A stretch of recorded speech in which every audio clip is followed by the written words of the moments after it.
Hello, everyone. Welcome to Meaningful Movies at First Church. I'm just so delighted to see all of you here today. Before I introduce our special guest speaker, King County Executive Dow Constantine, I have a few comments. We acknowledge that we are on the Coast Salish people's ancestral homelands, and we honor with gratitude the land itself and all Native people, both past and present. So how can we show our gratitude for the land and all its creatures and resources? Well, we're hoping that this community conversation today will help to inspire us to work for climate justice and help inspire us to reduce our individual carbon footprints and our collective carbon footprint. My name is Dale Alakel. At First United Methodist Church of Seattle, I chair the Church and Society Social Justice Committee, and that's the committee that plans these quarterly meaningful movies at First Church. And I also should mention that in my work life, I am a King County employee in the Department of Natural Resources and Parks, the Solid Waste Division. One program I manage is the King County Green Schools program, which helps K through 12 schools and school districts to be more sustainable. And it also engages students in learning about sustainability and then taking action in their schools, as well as in their homes and in their communities. Meaningful Movies at First Church is one of nearly 30 venues in Washington and California of the nonprofit Meaningful Movies Project. And at each venue, people come together and they learn about social justice and environmental justice, and then focus on ways that they can create communities that are more just and more sustainable. I want to give a shout out to Ann Miller of the Meaningful Movies Project. She helped us gain access to the film 2040 and is also helping with this event. So thank you so much, Ann. If you need help with Zoom, please send a text message to Pastor Yvonne. Her name and her text number are in the chat. And in your text to her, please state your first name and mention that you're in this April 25th event. Although your microphones are muted, you can use the chat button at the bottom of your Zoom screen to ask questions, which our speakers will answer during the Q&A. So here's what we're going to do today. First, we're going to hear from King County Executive Dow Constantine. Second, the executive will answer questions that you are placing in chat. And next, Jessica Zimmerle will summarize some exciting climate-related bills in the current Washington State legislature. And then you'll be divided into breakout rooms to talk about what you heard today, and if you had a chance to watch the film, to talk about the film 2040. So now it is my great pleasure to introduce to you King County Executive Dow Constantine. He is a longtime Seattle resident and has served in the Washington State House of Representatives for the 34th District and in the King County Council for the 8th District. He has been King County Executive since 2009. Executive Constantine, welcome. And again, thank you very much for being with us today. Before I ask you a few specific questions, would you please talk with us about King County's overall approach to climate change? Great. Well, thank you, Dale, and thanks to everyone for taking part of your Sunday to be here today. As I was watching everyone logging on, I was thinking about how things have changed in the last year. And, obviously much of it has been traumatic and difficult and will continue to be. But the fact that we have all, to one extent or another, been compelled to learn to use this technology has really opened up new possibilities, I think. I mean, our own little home church, Alki Congregational, now Alki UCC in West Seattle, seems to have a lot of attendance that they didn't necessarily have before, of people who are able to log on from home but couldn't quite get to church, and for meetings and other events, because as with First United Methodist, so with our church, a great deal of the work is done outside of the worship service. My entire youth was spent with people organizing refugee resettlements and planting community gardens and all that business. And I really think that this technology is, if we use it right, going to liberate us some, in the sense that people will be freer to participate in their democracy, participate in community-based organizations, be able to be more engaged rather than less, regardless of the circumstances in their lives at the time. So with that said, thank you for hosting today. I'm excited to see so many people gathered for such an important conversation. We're here at a time of unprecedented challenges, and I'm not just talking about climate, but we're still in the midst of this global pandemic that's ravaged our region and the world. Please, I'll just remind everyone to remain careful until we get through getting everyone vaccinated. We have about 60% of adults have now gotten at least one shot in King County. It's going to be not weeks, but probably a month or two before we're really able to offer everyone who's willing a vaccination. But at the same time, there are so many other crises swirling around us, and that one great threat to us all, really eclipsing everything, is climate change. It was illustrated last year by the smoke that rolled in, the choking smoke that hung over the region, and will undoubtedly again, and as well by a lot of other potentially less catastrophic events like heavier rain storms and the impacts that our infrastructure is not ready for. Climate change used to be a future problem. Back in the 90s, when I was first elected to the legislature, I took on the task of trying to educate my fellow legislators about this looming threat. And I, in fact, introduced legislation that was sort of a rudimentary version of a cap and trade or cap and invest bill, both my last year in the House in 2000 and then my year in the Senate in 2001. And it got a bill passed by the Senate, watered down, yes, but something where people, a majority, actually acknowledged that this was a real thing. And then it got killed in the House Agriculture Committee, which, by the way, was chaired by a Democrat. But climate change is happening now, and you have to be very determined to deny that. And while it is happening, it is also doing what the COVID crisis did, which is exposing and deepening inequities. And it's intensifying natural hazards like flooding and wildfires and extreme heat. And all of that puts people, especially those who are most vulnerable, and our economy, and of course our environment, at risk. But I'm hopeful, despite all of it. And there's plenty of room here for despair. I'm sure we've all felt it. But I'm hopeful for the future of our region because of the work that individuals are doing, community-based organizations are doing, nations are doing, the work that King County as partners, its partners have been able to do and will do on climate. And I think you get a sense of that if you watch the film. I actually woke up at about 4:30 this morning and pulled up the movie. I was outside the window, so it cost me $3.99, but that's okay. And because it's a really good film. And the filmmaker does exactly what we need to do, which is not simply be paralyzed by the enormity of the challenge, but to grab onto those things that we can do individually, that our communities can do, that we can compel our governments to do, to begin to turn the tide and move forward. That is the only way. So when I announced the 2020 Strategic Climate Action Plan last August, we did it not in a sort of grandiose fashion, because it is a grand challenge, the global climate, but rather at a little church parking lot in Kent.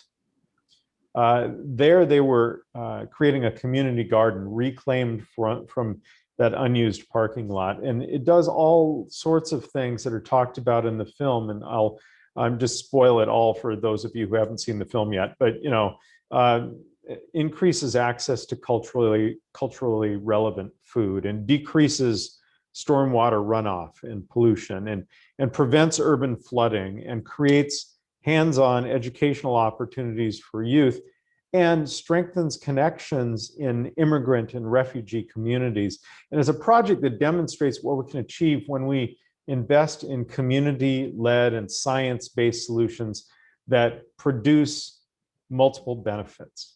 And that's critical. We are led by science, but just as with COVID, it all has to happen in the context of the people, of what's possible, of what's productive, of how we can get multiple benefits from the same investments. And that's really like a lot of the solutions that are highlighted in the film 2040. We do know what works, and now we have to really act on that knowledge with fierce and shared purpose to produce results like the ones we were seeing in that little parking lot throughout our metropolitan region.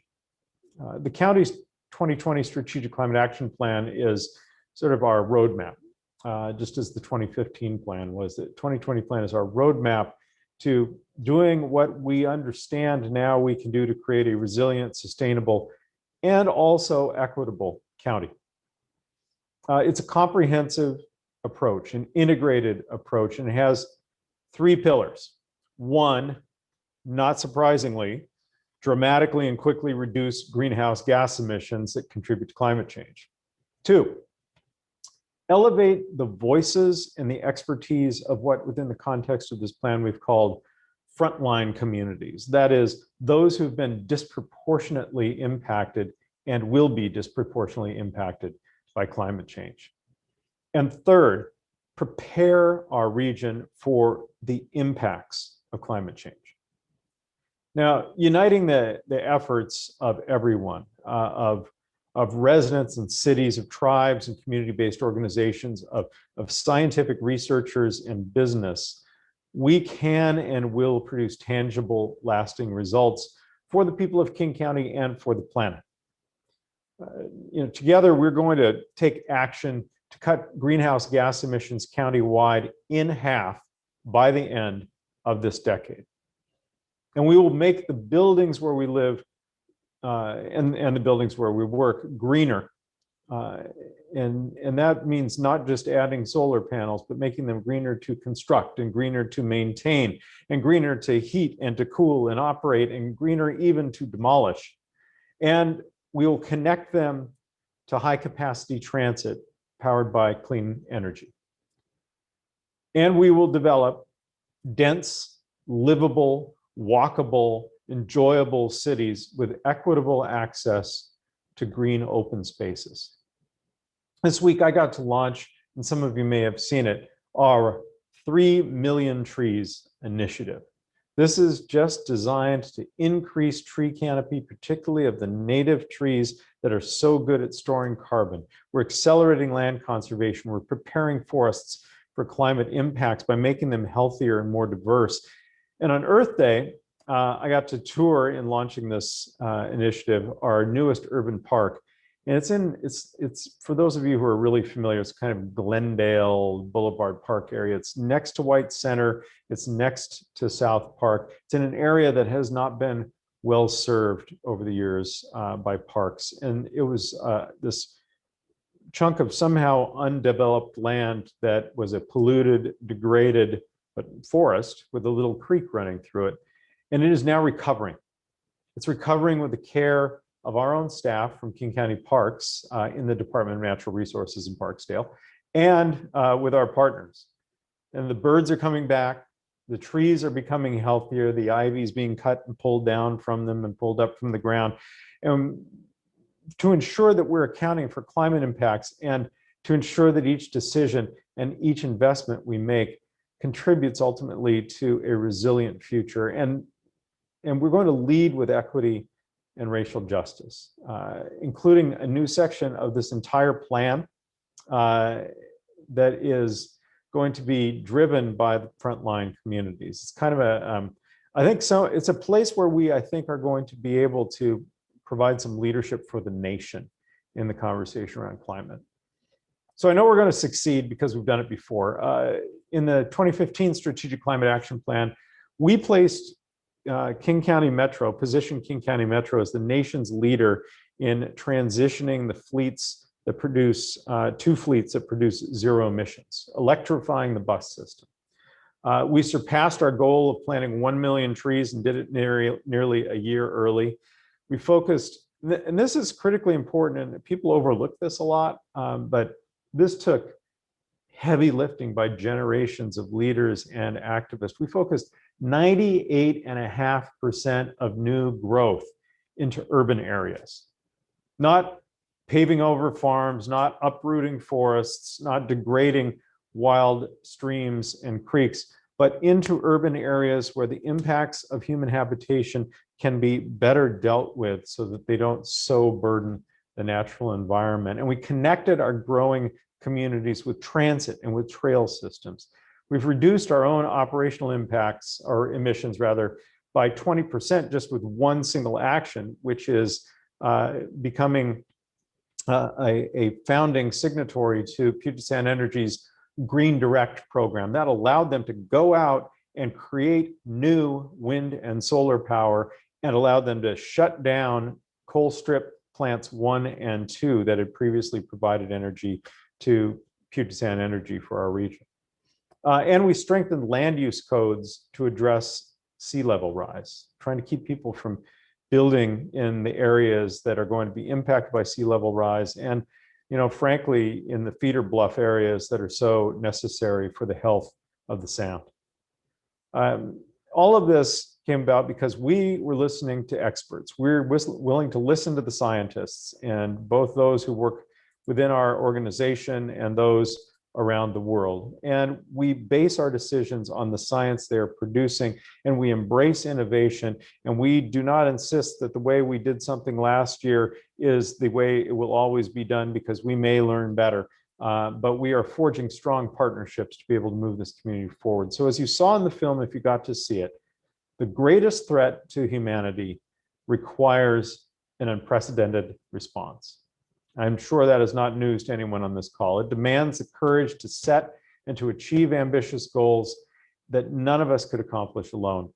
And I'm confident that we can achieve the vision of an equitable and a healthy future for our children and our planet if we do it together. So I want to thank you for having me here, and I'm happy to answer whatever questions you might have. As you may have heard, Dale, I didn't mention this early on, but at about 12:45, I have to depart abruptly for another event. So I want to make sure that we answer as many questions as possible before that. That sounds great. Thank you so much for that overview, Executive Constantine. I have a few specific questions for you, and then we'll open it up to the chat questions. Right. Is there anything else you'd like to share with us about how King County has led efforts in this area to reduce greenhouse gas emissions? Yeah, you know, King County has been a leader, and as with COVID, so with climate, our primary approach is to try to set ego aside and allow everyone to bring their good ideas to the table and move forward together. That's why we have had such greater success on COVID than other regions of the country, where everybody's trying to elbow themselves out of the way to get to the front of the line and get their face on camera. And I credit all of these elected officials. Well, I think there's a lot of that same thing that needs to happen in climate, but within King County. So within King County, you know, we created a collaboration, the King County Cities Climate Collaboration, or K4C. And that was voluntary organization, where 16 of our cities and the Port of Seattle, representing the cities representing 80% of the county's 2.3 million people, joined together to figure out how we could act in concert on climate. And our staff worked together, the elected officials worked together all the time to figure out how to reduce emissions by sharing best practices. It's not just big King County that has all the answers. A little Mercer Island or a little Snoqualmie may have a great idea that works at the scale of that town or might be taken to scale across the region. And we encourage that kind of collaboration. And some of the things we've been able to do is advocate at the state level. And our mayors and council members have taken that ball and run with it to advocate for building efficiency and appliance efficiency and phasing out hydrofluorocarbons and 100% clean energy and the clean fuels standard. And this is just creating a forum where we can exchange ideas and support one another in this. And the county also leads a regional code collaboration. So we all know, and maybe we'll talk a little bit more about it, what we're doing in the transportation sector, but in the built environment, we have all this embedded inefficiency, right? So the way in which we heat and cool buildings and the tremendous amount of carbon it takes to maintain everything we have built and are even building today. So we set up a network to really upgrade our codes, to figure out how each of our jurisdictions and those beyond our borders can have strong building codes that will begin to turn the tide on the amount of energy and the amount of carbon that is required to keep all of our buildings running. And many of our initiatives wouldn't be possible without the partnership of not just governments, but community-based organizations. For example, the Million Trees initiative that I talked about, and that is, again, like one of the things that we can do that is unique, not unique to our region, but at which our region is particularly good, to sequester carbon, because these forests, among those in the sort of northern climes, seem to be better than others at capturing and holding carbon. So the Million Trees initiative required help of dozens of partners out there planting trees month after month, year after year. And our land conservation initiative, which I set up to preserve 65,000 acres in a single generation, doing something that would have taken almost a century in a single generation of farms, forests, open space, wouldn't have been possible without so many stakeholders helping us figure out how to get it done. So, we need to lead by example for sure. We need to take strong measures to reduce energy use within our own facilities. And I think we've made enormous progress. Your department, Dale, got to net negative carbon ahead of schedule somehow, which is like the first agency I ever heard of doing that. But it's parks and it's natural lands and it's solid waste and it's wastewater and it's all of this, and we just set to work trying to figure out how to do that, and we need that to happen in all of our other agencies. And King County will be at zero and better, but King County is just a little part of the picture. This is about the whole community, and that cat herding exercise is a really critical issue here. We have to all be in this together. Thank you for herding the cats. That's good. Thanks for your leadership on that. Another question is, what climate-related actions do you think have been the most effective, or are you most proud of? Oh, geez. Well, I guess, I mentioned transportation. I would start with the work that I've done on transportation, because that's been really central to my service. Electrifying the Metro bus fleet. First of all, Metro has one of the most successful bus fleets in the country. It is one that prior to COVID had been growing when a lot of others were flat or shrinking. 2 years ago, we were named the best large transit agency in North America. And we set to work to, as quickly as possible, convert the entire fleet to zero tailpipe emissions. And we're an early adopter. We're driving the development of this battery electric technology for large vehicles. That's the same thing we did under Ron Sims' leadership a quarter century ago when we moved on hybrid electric buses. They weren't like broadly available. They were real expensive. We used our buying power as a county not merely to get buses for us to drive, but to drive the market to create what was needed by everyone else. That was a policy decision on our part, and we're doing the same thing with electric buses now. For example, our fleet uses a lot of the short trip driving around the city buses, but we also need to go over a hill, over dale, many miles in buses, and the battery technology was not up to that. And we put money on the table and challenged the manufacturers to give us a product that we could buy that would serve our purposes. And they are doing it. And that is going to then be available to agencies all around the world. That is the kind of work that I'm tremendously proud of. Most people never get to see that, but it means a lot to know that you're not just running your own agencies well, but creating national and global change.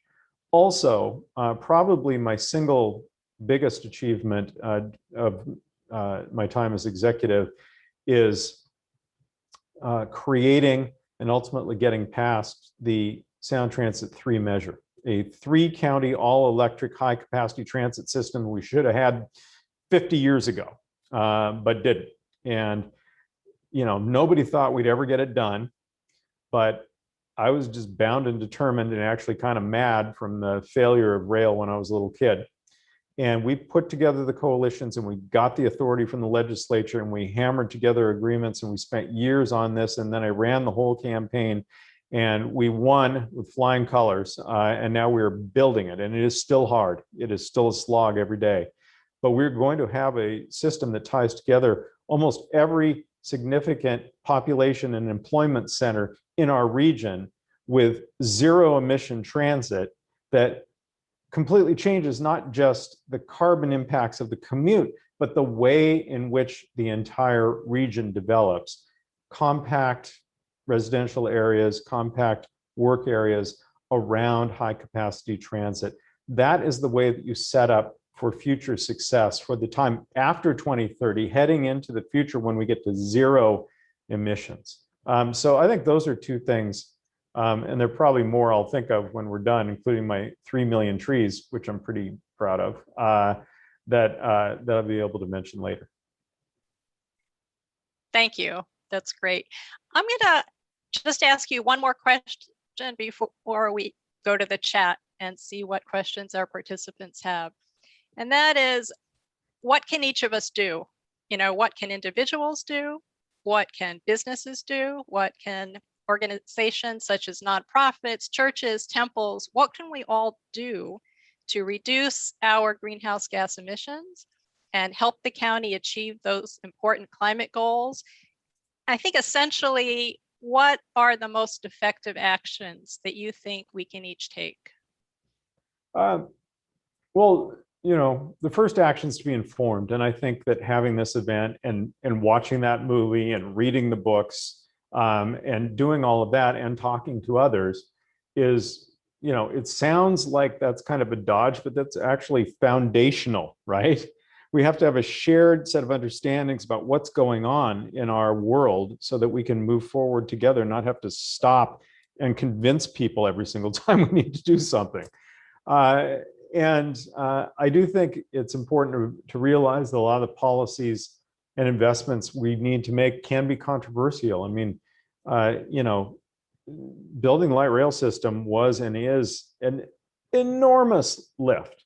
Having to identify funds to convert the bus system into all electric rather than being able to buy a bunch more diesel or hybrid buses is controversial, right? All of these things are controversial. They would all be much less controversial, by the way, if our state would fix its tax system so that everyone was just paying their fair share, because this economy can do everything that we need without anyone breaking a sweat. It can build the infrastructure, it can educate the kids, it can provide healthcare and childcare. It can do all of that, except for the fact that it falls so heavily on so few, on those in Washington's case that have the least. So that's just got to be fixed. But I think if you support, and that's controversial as well, but if you support the policies, the good policies that are put forward by your elected leaders, whether they're legislators or the governor or me or whoever, that are good for the climate, then go out and tell people and show your support. I have to tell you, and this is not necessarily a sort of poor me story, but I've been able to observe over the course of years that if we have champions and they're willing to go out and take on an issue, there develops a little bit of a go ahead, kid, I'll hold your coat phenomenon, right? As you fight the battle, I'll be here. I know you're on the right side. You've got this. That's not how it works. There's no you got this. Like, we all have to be going and doing this. Each of us has a role to play. So I would, I could tell you to ride the bus or, buy an electric car if you can afford it or whatever. But I think the key thing really is education and aligning around the kind of change we all know we need. All right, thank you, Executive. Now it's time for questions from our participants. I see a lot of questions in chat. And thanks to Rachel Brumbaugh for agreeing to ask the executive questions from the chat. Rachel is Director of Climate and Energy Initiatives for King County. She leads development and implementation of the county's Strategic Climate Action Plan and the Blueprint for Investments in Carbon Emission Reduction. So Rachel, thank you, and I'm going to turn that over to you. Great, thank you, Dale. So there's, as Dale said, there's a lot of questions. So we probably won't get to all of them before the executive needs to leave. What I can commit is that I'll ask Dale and the other hosts to record all of the questions, and we can get back to them at a later time. So, but I know we have a little bit of time, but I'll ask a couple. So executive, you'll like this one, is from Desiree. Has King County taken any action on encouraging aquaculture or encouraging blue carbon in our waterways? Tree planting is lovely, but it would be great to expand into this additional carbon capture option. So that's an interesting question that Rachel's going to have to help me answer because I'm searching my memory banks. I know that, aquaculture narrowly, which is like fish pens, we've actually gone to battle against in many cases because of the impacts on salmon. But as you saw in the film, there's a different kind of use of the seas, which is trying to figure out how to regrow seaweed, kelp, et cetera. And kelp is really in crisis in Puget Sound right now. Using technology, using human intervention to reanimate the seas and be able to restore in the face of acidification, warming, and nutrients, the aquatic ecosystems being lost.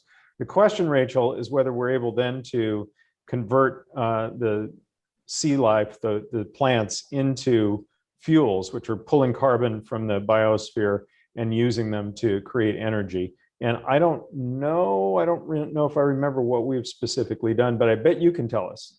Well, we haven't done, we've done some test beds in the Duwamish with our partner, the Port of Seattle. They're very interested in that type of growing underground gardens in a way, both for water quality, but also for carbon sequestration. So it's very much an emerging field. I was really excited to see it in the movie, but I think it's something that we definitely want to keep an eye on as we move forward on this. And one of the missions that the port is on is trying to create alternative aviation fuels because they're in charge of SeaTac Airport. Of course, we're in charge of Boeing Field, so we're working with them on that. But we saw the director, actor, producer talking about his concern that his own making of the movie was having such a great climate impact because the only way he could get around, of course, was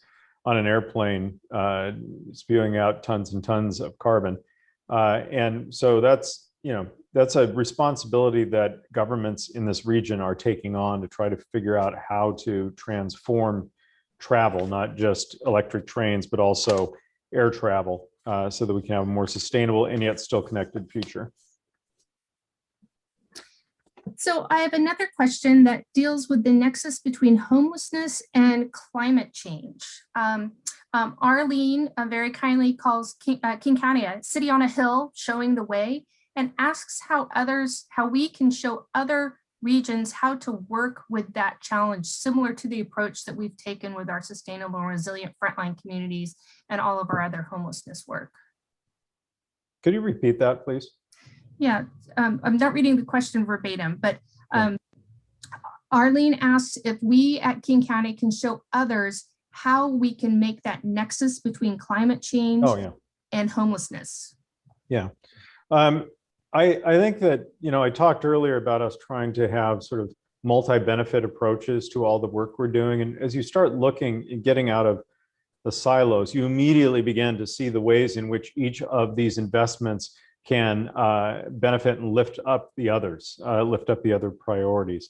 One of the things, for example, that we're doing in the arena of homelessness is I've invested not just in creating housing for those who've been living chronically homeless, some 1,600 hotel units with services that we're buying, moving forward now with hundreds of enhanced shelter 24-hour stay as the sort of first stage to getting to those additional units. But also I put in, and this is before the council now, money for 400 new jobs for those who have been homeless, doing conservation work, much of it natural areas conservation work, including on our forest plan, which is making our 30-year forest plan is designed to make our forests in King County healthier, more climate resilient, and better able to absorb carbon. So we can have enough 400 people who have not had homes and not had a job, being able to do work and earn money and get housing. And we're also going to provide them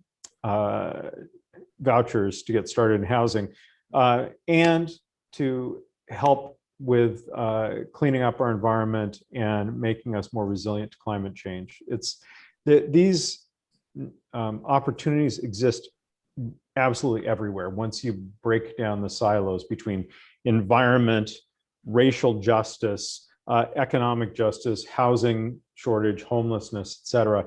You start to see the opportunities for a holistic solutions to these challenges.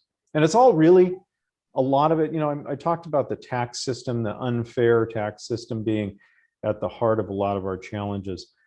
It's just a gross inequality and inequities in our society that are in many ways keeping us from being able to solve each of these problems. If everyone was secure and able to invest their time and support into their children and into their communities, we would be able to do the thing I talked about earlier much more readily, which is to link arms, join together, and battle these existential challenges facing us like climate change. Thank you.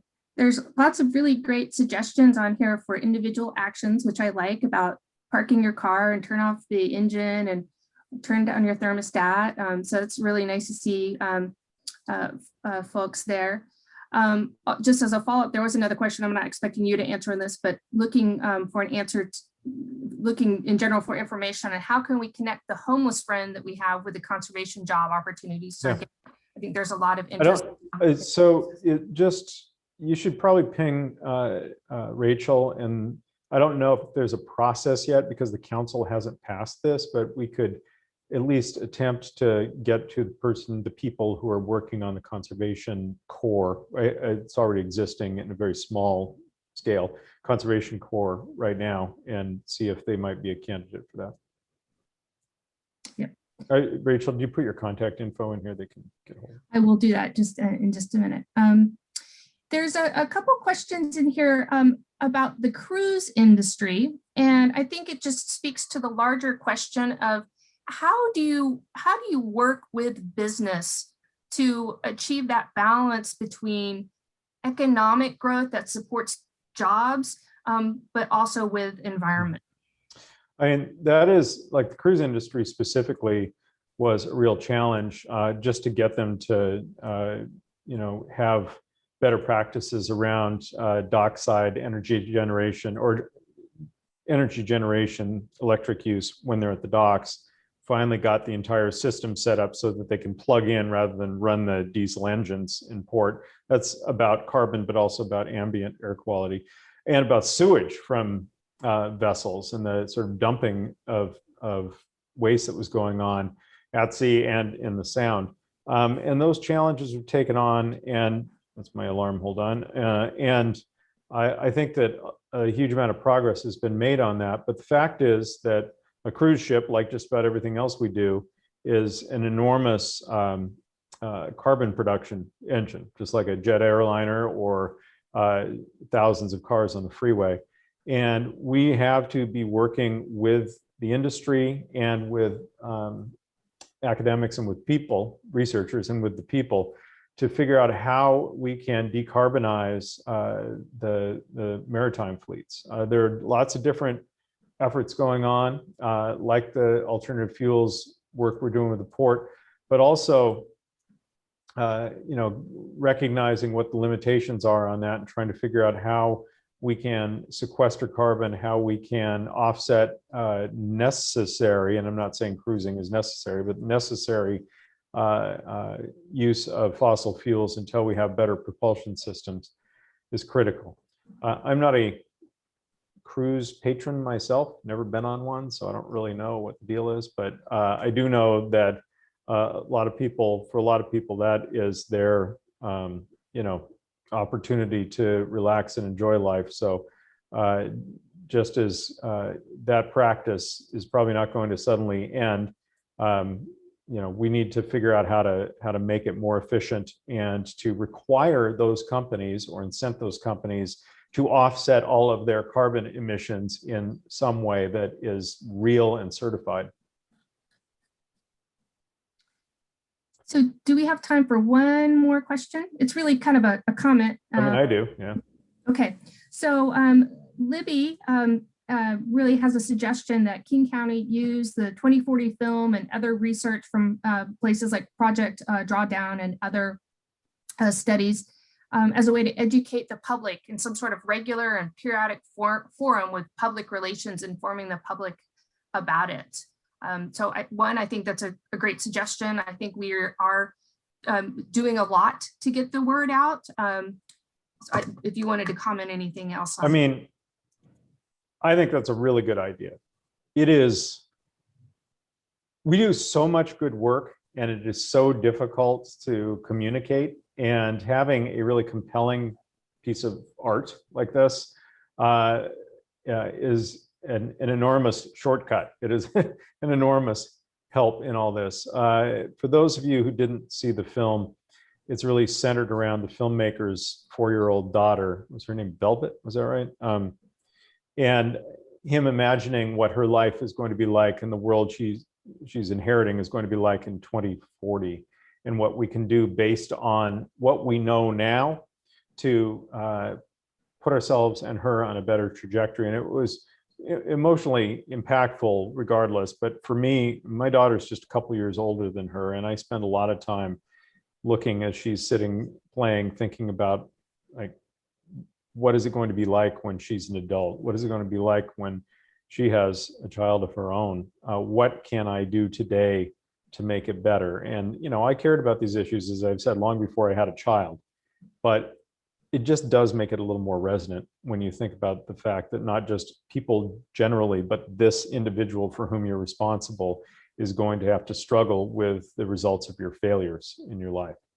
I am raising her right now. So my wife and I are vegan. I was looking at all those burping cows in the movie and thinking, well, at least that's one thing. But we're raising her to, she's vegetarian, but mostly vegan right now, vegetarian. And I think there's going to be, and I apologize for being preachy vegetarian, but I really think there is going to be a continuing movement away from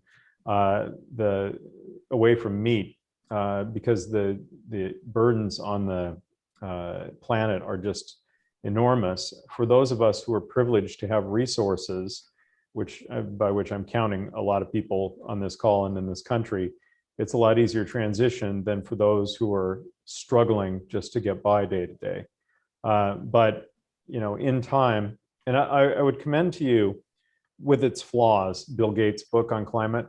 He has some of his own perspectives on stuff, but he generally is taking the same tack as the maker of the movie, which is, we can do this. Here's a set of steps. It may not be the only set of steps, but here's a set of steps that can get us from here to survival. Here's a set of steps that can get us from here to net zero. And I've read it a couple of times now. And I really do think that as we continue this conversation, we have to keep reminding ourselves with real examples that we are not helpless, that we have power and control over this, and we need to exercise it. So thank you for inviting me today. I really appreciate it. It's Sunday, so I'm booked noon till night, or dawn till night, but I'm grateful that you've pulled this together and for introducing me to this really impactful film. Thanks so much.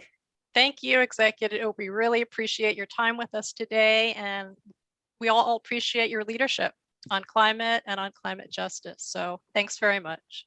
Thank you so much. Thank you, Rachel. You're welcome. Thank you. And my email is in the chat. And Dale, if I can work with you to get the questions and comments, we'll strive to answer them and provide that additional feedback to the executive. That's great. Thank you so much. Thank you. So now it's time for us to hear from Jessica Zimmerle with Earth Ministry and Washington Interfaith Power and Light. She's here with us today to summarize some of the really exciting climate-related bills in the current Washington State Legislature. As Program and Outreach Director at Earth Ministry, Jessica engages the religious community in advocacy campaigns about climate, fossil fuels, chemical safety, and salmon recovery. She has a bachelor's degree in environmental studies and will soon have a master's in theology with an emphasis on environmental justice.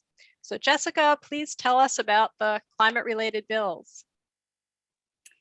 Good afternoon, everybody. It is good to be with you all. Again, my name is Jessica, and I work at Earth Ministry. We are a faith-based organization, and I know there are multiple houses of worship sponsoring today, so it's great to see that.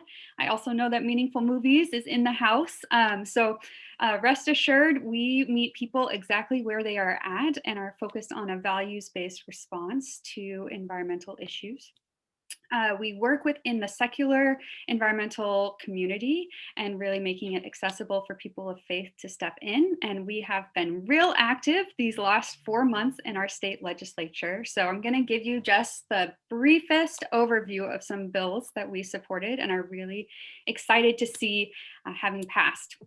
Jessica, I'm going to interrupt you for 1 second and tell all our participants that as Jessica speaks, if you have questions for her about any Washington State bills, please put them into chat. Thank you. Yes. Okay. So the first bill is called the HEAL Act, H-E-A-L. And what the HEAL Act does is define environmental justice in state law and require its application across 7 agencies.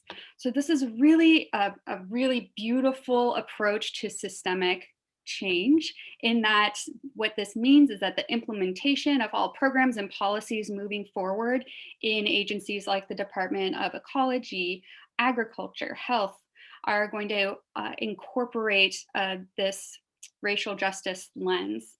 2 pieces of what it does: it funds the Washington State Environmental Health Disparities Map. That is a really amazing resource developed by Department of Health and the University of Washington. I encourage you to take a look at it. It identifies cumulative impacts and really paints a picture of how overburdened communities hold more of the damage of environmental pollution. So it will continue to fund that and then also work with communities directly to eliminate those health disparities with an Environmental Justice Council. The next bill I'll touch on very briefly is Clean Cars 2030. So this, I should say, HEAL Act passed. It's off to the governor. Huzzah. Clean Cars 2030 has also passed and has actually, I believe, been sent to the governor, not quite signed yet. But this will mandate that all new vehicles, model year 2030 or later, will be electric to be registered in Washington. So that means new cars, not used cars. You can still sell your used car that runs on gasoline, but any new models will be electric. And that is the most ambitious gas car phase out in the country, and it's the first to be passed by a legislature. So really exciting. And in the meantime, we know that many of us still operate gas-powered cars. So the final bill is our clean fuel standard. Washington is the last on the West Coast to not have one, so it is past time. And this bill is so close, it's going to be voted on today. So I don't have the outcome for you yet. But what it will do, and we're going to just manifest that it's going to pass, is that it will create a 20% reduction in carbon intensity of transportation fuels by 2035. So 15 years from now, what comes out of your tailpipe will be 20% cleaner than today. And that's accomplished through blending in of biofuels. There's a life cycle analysis to ensure that they're really less carbon intensive.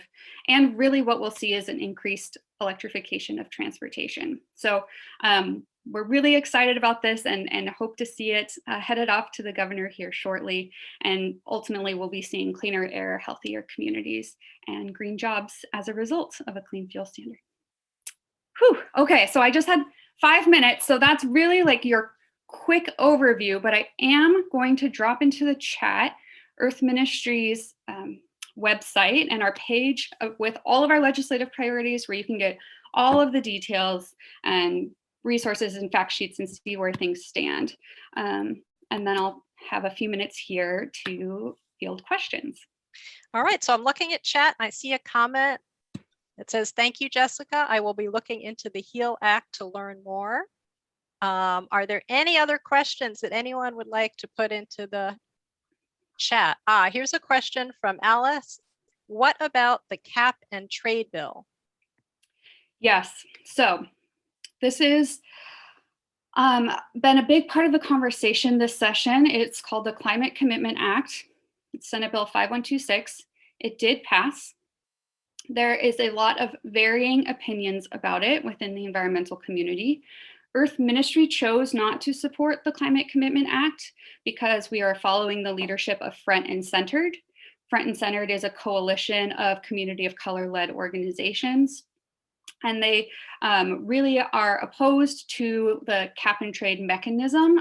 We've seen it harm communities elsewhere, and it's not guaranteed to be a great emission reduction vehicle. So we, as the faith community, believe the climate crisis is a moral crisis, and also how we respond to the climate crisis is a moral issue.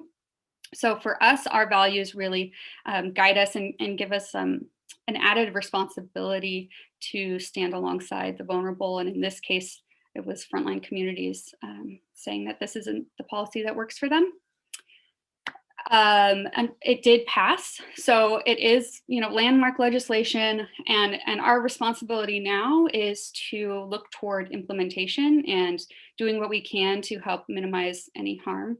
So we really want to see, if as offsets become to be part of the game, we want to be mindful of pollution hotspots and whatnot. So I could talk a lot longer about this. It's a very complicated and divisive conversation right now, but that's the short gist of where Earth Ministry came to stand on the topic.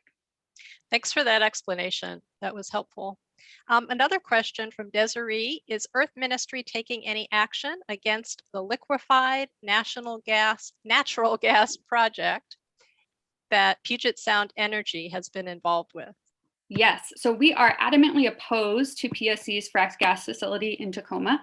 We see it as a treaty violation to the Puyallup tribe, who are opposed to the facility, have said no multiple times, and are currently appealing the project's clean air permit. So we are not an official litigant in that case. Many of our partners are in the environmental community, standing with Puyallup in that. We are following the case. We've been showing a different film called Ancestral Waters by Native Daily Network, and having conversations in faith communities about what our role is to stand alongside the Puyallup on this issue. So we see fracked gas as another fossil fuel. It is not the future we need, and it's especially detrimental when it's a treaty violation. So if you want to know more about that, I'm happy to set up a time to talk, or we could bring that film to your community as well. Thank you, Jessica. We're so glad you could be with us here today. And thank you for all you do with Earth Ministry and all you did with the current legislative session. A lot of really important climate-related bills. So thank you. Thank you. And I'm going to, just in case you're not connected with Earth Ministry yet, I am going to just drop also into the chat our link where you can sign up to start hearing from us. So would love to be in touch, and I'll also put my email in. Sounds good. Thank you, Jessica. So everyone, it is now time for our breakout rooms. Thank you so much to all of you for being here. I want to especially thank our co-sponsors for promoting this event in their communities. And those co-sponsors include Beacon Arts, Beacon Hill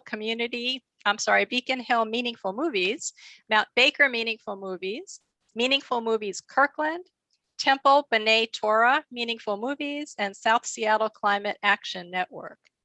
Thank you again to Ann Miller and Meaningful Movies Project. And thank you also to all of our church committee members, especially Sue Porter, who worked with me to plan this event, and Pastor Yvonne, Bill Charetz, and Nikki Ascock for all their assistance. In the next few days, we are going to send you an email with a link to this recorded community conversation. And also we'll include some links to information about climate change and ways that we can all take action. So please do share with your friends and your family and your neighbors what you learned in the film 2040 and what you learned in this community conversation today. Thank you for being here. It was great to see all of you, and stay well and work towards sustainability. Goodbye, everybody.